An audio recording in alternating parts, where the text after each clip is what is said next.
الله 12 شهرا في كتاب الله. وقال النبي صلى الله عليه وسلم: ألا إن في الجسد مضغة إذا صلح الجسد كله وإذا فسد الجسد كله ألا وهي القلب، أو كما قال عليه الصلاة والسلام.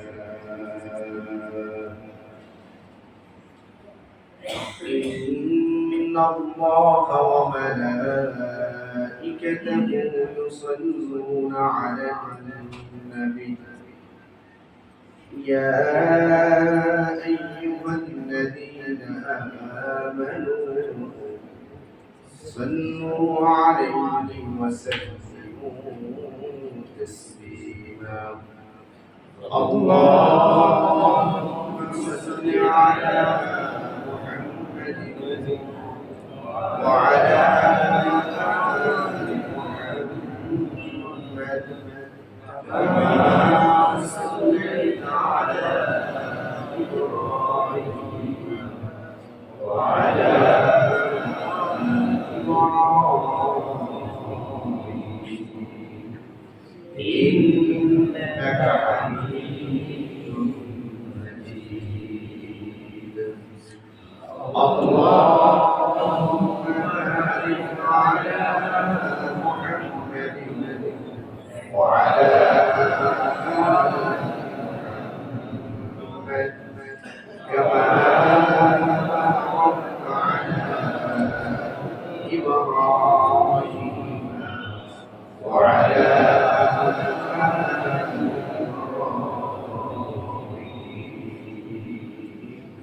إنك حميد مجيد.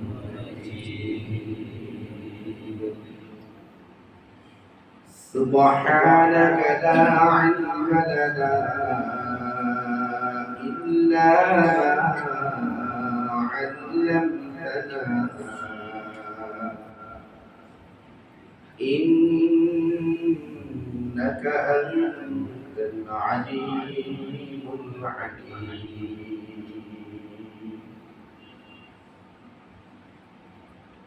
शुक्र है तेरे खुदाया मैं तो इस काबिल न था। शुक्र है तेरे खुदाया मैं तो इस काबिल न था। तूने मुझको कर बुलाया मैं तो इस काबिल न था। शुक्र है तेरे खुदाया मैं तो इस काबिल न था। आप ज़म का पिलाया मैं तो इस काबिल न था। शुक्र है तेरे खुदाया मैं तो इस काबिल न था। मुल्तज़म पर सीने लगाया मैं तो इस काबिल न था। शुक्र है तेरे खुदाया मैं तो इस काबिल न था। तूने अपने घर बुलाया मैं तो इस काबिल न था।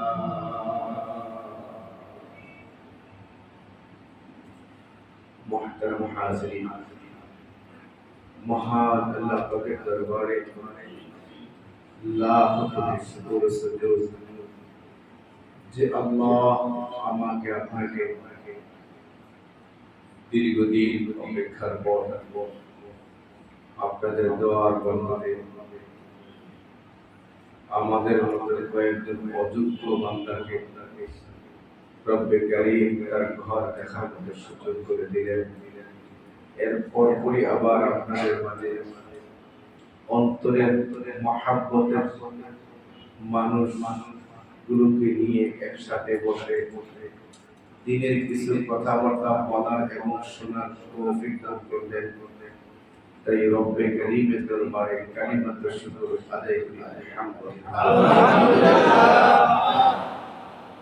আল্লাহ তার বান্দাকে অত্যন্ত বেশি মহব্বত করেন। আল্লাহ পাকের কোন বান্দা জাহান্নামে যাক এটা আল্লাহ তাআলা কখনো চান না। এজন্য আল্লাহ বান্দাকে মাফ করার জন্য বিভিন্ন সময় বিভিন্ন ভাবে আল্লাহ তাআলা সুযোগ করে দেন যে বান্দা এই সুযোগ গ্রহণ করে তার জীবনের গুনাহগুলি মাফ করা। আর মাফ হলেই আল্লাহ তার বান্দাকে জান্নাত দিবেন, মালিকের মুলাকাত দিবেন। সুবহানাল্লাহ। বিভিন্ন আমলের মধ্যে অনেক ছোট ছোট আমল, কিন্তু এর পাওয়ার এই পরিমাণ বেশি। যেমন ছোট্ট একটা আমল আল্লাহ রাসূল সাল্লাল্লাহু আলাইহি ওয়াসাল্লাম বলেছেন, কেউ যদি প্রত্যেক ফরজ নামাজের পর কোন বান্দা বান্দী যদি প্রত্যেক ফরজ নামাজের পর সুবহানাল্লাহ 11 বার, আলহামদুলিল্লাহ 11 বার, আল্লাহু আকবার 11 বার, আবার কোথায় আছে 10 বার, প্রত্যেক ফরজ নামাজের পরে তার জন্য জান্নাত নিশ্চিত। সুবহানাল্লাহ।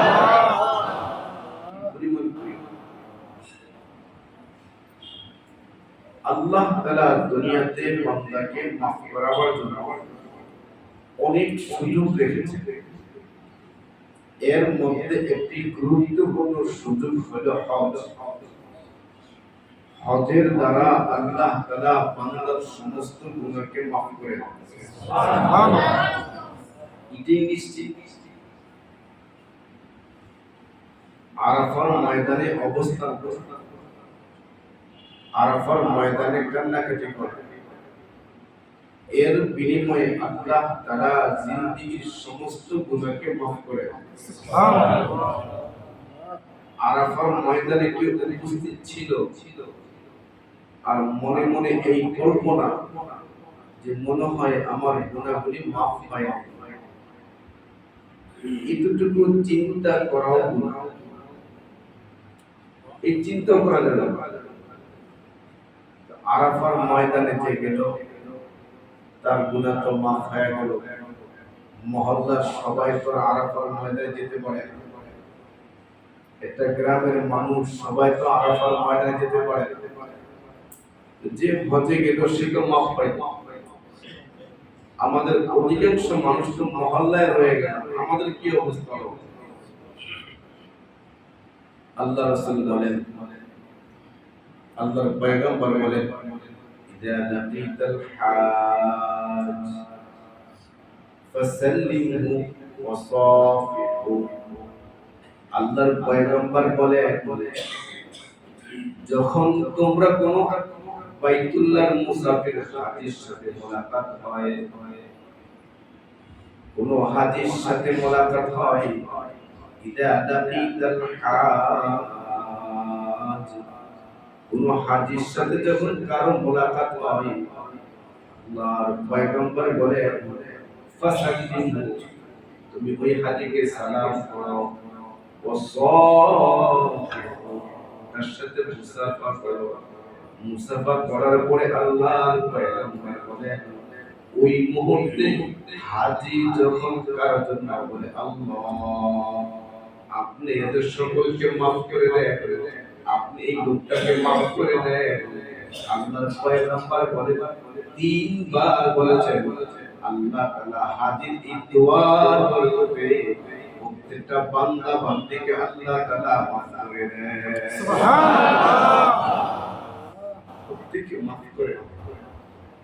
যে হজে গেল তারও গুনাহ মাফের সুযোগ হলো, যে হজে যেতে পারলো না, তার সাথে মুসাফা আর সালাম বিনিময়ের কারণে আর মাফ চাওয়ার কারণে আল্লাহ হজে যারা যায় নাই তারা মোলাকাত করে দোয়া চাইলে আল্লাহ তাআলা তাদেরকেও মাফ করে দেন। সুবহানাল্লাহ।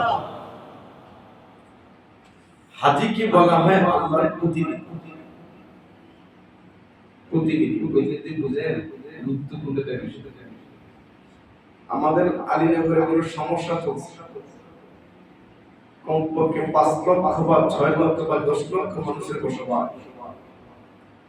এই 10 লক্ষ মানুষ একসাথে যদি কমিশনের অফিসে যায়, অফিস ভেঙে পড়বে। বা আমাদের অত্র এলাকার যিনি মন্ত্রী সাহেব বা এমপি সাহেব আছেন, ওনার চেম্বারও যান, তাও সম্ভব। তো পুরা মহল্লা থেকে মশওয়ারা ভিত্তিক মিটিং করে কিছু বিশেষ মাথা গ্রহণযোগ্য উন্নয়নশীল কিছু ব্যক্তিকে নির্ণয় করে এই 20 জনের কমিটি আপনারা কথা বলেন। এই 20 জন পুরা 10 লক্ষ মানুষের প্রতিনিধি, যে আমাদের এলাকার 10 লক্ষ মানুষের সুযোগ সুবিধার কথা আমরা 10 লক্ষ মানুষ একসাথে বলতে পারবো, আমাদের পক্ষে আপনারা যাবেন। এই যে 20 জন গেলেন, 20 জনই কথা বলে না। এই 20 জনের মধ্যে আবার যে চালাক, চতুর, সচেতন, জাননেওয়ালা, ওই 20 জনের মধ্যে একজন সচেতন ব্যক্তি উনি কথা বলেন। সাথে যারা থাকে ওনারা ছুটে যাওয়ার কথাগুলো মনে করে দেন, আর যখন কোনো গুরুত্বপূর্ণ কথা আসে ওই বাকি 19 জন সাথে সায় দেয়। এই যে 20 জনের পক্ষ থেকে প্রধান যে লোকটা কথা বলেন, উনি বলেন মূলত 10 লক্ষ মানুষের প্রতিনিধি। ওনার কথার উপর ভিত্তি করে 10 লক্ষ মানুষের সম্পূর্ণ সিদ্ধান্ত হবে। আল্লাহ পাক রব্বুল ইজ্জত বলেন, হাজিরা হলো সারা পৃথিবী থেকে, প্রত্যেকটা দেশ, প্রত্যেকটা মহল্লার পক্ষ থেকে আল্লাহর কাছে কথা বলা প্রতিনিধি। সুবহানাল্লাহ। এজন্য হাজিরা হতে গেলে বিশেষ যে দোয়াগুলো করে এর মধ্যে একটা বিশেষ দোয়া থাকে, আল্লাহ সারা দুনিয়ার জীবিত মৃত সকল মুসলমানকে মাফ করে দেন। সুবহানাল্লাহ। প্রতিনিধি কথা, সারা দুনিয়ার মুসলমানদের মুক্তির ফয়সালা করে, সারা দুনিয়ার মুসলমানদের বিপদ আপদ দূর করে দেন। এর মধ্যে আমাদের আলীনগর অজপাড়া গ্রামের মানুষের অন্তর্ভুক্ত। তো হাজীকে বলা হয় আল্লাহর প্রতিনিধি। যেই প্রতিনিধি পাঠাইলেন, ওই প্রতিনিধি যে 2 নম্বরই করে পুরা 10 লক্ষ মানুষের জীবন শেষ। ঠিক আল্লাহ তার কৃপায়, আল্লাহ তার দয়ায় যে সকল বান্দারা হজ করে আসছেন, এখন যারা করে আসতেছেন, তারা আল্লাহর প্রতিনিধি। ওই প্রতিনিধি যদি হজ করার পরে আল্লাহর হুকুম মতো না চলেন, নবীর তরিকায় না চলেন, উনি সারা দেশের মুসলমানের পক্ষ হয়ে মালিকের সাথে আলোচনা করে এসে উনি সেই মালিকের কথা মানেন না, উনি সেই মালিকের কথা মতো চলেন না, তো উনি প্রতিনিধিত্ব গ্রহণ করে 2 নম্বরই করবেন। ঠিক। এজন্য হাজীদের অনেক বড় কঠিন দায়িত্ব। আল্লাহ আমাদের যাদেরকে বাইতুল্লাহ আগে নিছেন, এবছর গেছেন, আর সামনে যাবেন, মনের মধ্যে এই চিন্তা থাকা দরকার, হাজী মানি আল্লাহর প্রতিনিধি। আমার কাছে পুরা মুসলিম উম্মাহ একটা গুরুত্বপূর্ণ দায়িত্ব আল্লাহ আমার কাঁধে দিয়ে, আল্লাহ আমাকে লক্ষ মানুষের মধ্যে যাচাই বাছাই করে বাইতুল্লাহ লাব্বাইক বলার জন্য আল্লাহ আমাকে কবুল করেছেন, তাকে করেন। এজন্য আল্লাহ রাসূল বলেন, কোন হাজী যদি হজ করে আসার পর 40 দিন পর্যন্ত দোয়া করে দোয়া কবুল হয়, হাজী একা জান্নাতে যাবে না। আল্লাহর পয়গম্বর বলেন, একজন হাজী একা জান্নাতে যাবে না, একজন হাজি 10-20 জন লোক জান্নাতে নিয়ে যাবে না। আল্লাহর পয়গম্বর বলেন একজন হাজি 400 পরিবারকে সুপারিশ করে মালিকের জান্নাতে নিয়ে যাবে।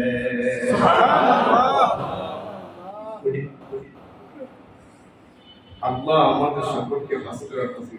আমিন। আল্লাহ সকলকে বাইতুল্লাহ বারবার জান্নাত। আমিন। আল্লাহ আমাদেরকে জিয়ারতে মদিনা বারবার নসিব করুন। আমিন। এজন্য হাদিসের স্পেশাল দোয়া থাকে, ইয়া আল্লাহ এই সফরটা আমার জীবনের শেষ সফর, এই সফরটা আমার জীবনের শেষ সফর। আমাদের আকাবির যিনি আল কাউসার থেকে এসেছে উনি 70 বার কসবার, সুবহানাল্লাহ 70 বার কসবার পর উনি তখন আরাফার ময়দানে দোয়া করতেন, আল্লাহ এই সফরটা আমার জীবনের শেষ সফর না হয় এই কথা বলতে আমার লজ্জা লাগে। এই সফর শেষ সফর না হইলে সামনে আরেক বছর হায়াত বাড়ায়। উনি এই দোয়া করলেন না, পরবর্তী বছর ইন্তেকাল করলেন। বলুন হুজুর এটা বারবার হজ, এটা বারবার যায় নাকি? একবার না ফরজ? শ্বশুর বাড়িতে বিয়ার সময় একবারে তো যায়, বারবার যায় নাকি? শ্বশুর বাড়িতে বিয়ে হওয়ার পরে যাওয়া দরকার আছে? কেন যান? কেন যান?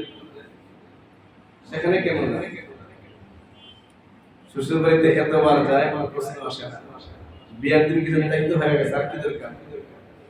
এই কথার যে উত্তর, বাইতুল্লাহ কেন জানেন? এটা আমার জন্মস্থান, বাইতুল্লাহ আমার জন্মস্থান। একটা মুমিনের শেষ ঠিকানা বাইতুল্লাহ, এটা ছাড়া কোথাও থাকে না। কি পরিমাণ শুরু, কি পরিমাণ শান্তি আল্লাহ তাআলা মক্কা আর মদিনায় রাখছেন। যিনি না গেছেন তাকে বোঝানো যাবে না, যিনি না গেছেন তাকে বোঝানো যাবে না। কালো বিলাপে ঘরের মধ্যে আল্লাহ কি মজা লাগছে। যতবার তাকাবে ততই সামনে,